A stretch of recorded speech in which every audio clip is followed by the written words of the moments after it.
বাংলাদেশে আমার যে 14 বংশ আওয়ামী লীগ করে এমন কারণে জামায়াত নেতা ও সংসদ সদস্য মুফতি আমির হামজার বিরুদ্ধে গুরুতর অভিযোগ তুললেন বিএনপিতে যোগ দেয়া রাশেদ খান।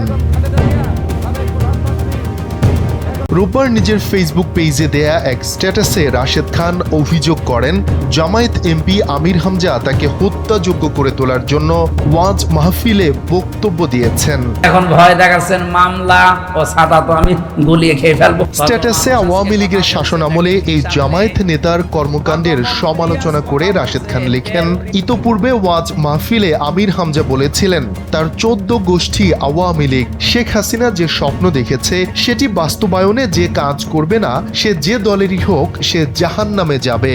ফ্যাসিবাদের এই দোসরের এসব অপকর্ম টকশোতে তুলে ধরার জন্য সে হয়তো আমার ওপর ক্ষিপ্ত হয়েছে। RICL TMX, যুগের পর যুগ স্থাপনা থাকে মজবুত।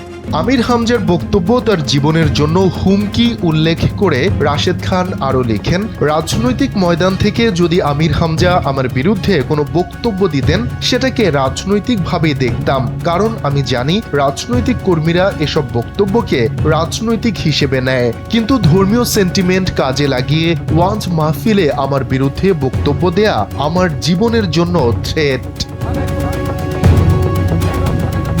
স্ট্যাটাসের শেষ অংশে সম্ভাব্য হামলার জন্য জামায়াত নেতা আমির হামজাকে আগাম দায়ী করে রাশেদ খান লেখেন, আমির হামজার উগ্র সমর্থক গোষ্ঠী আমার ওপর মব করতে পারে বলে আশঙ্কা করছি। যদি আমার কোনো ক্ষতি হয় এর দায় আমির হামজাকে নিতে হবে।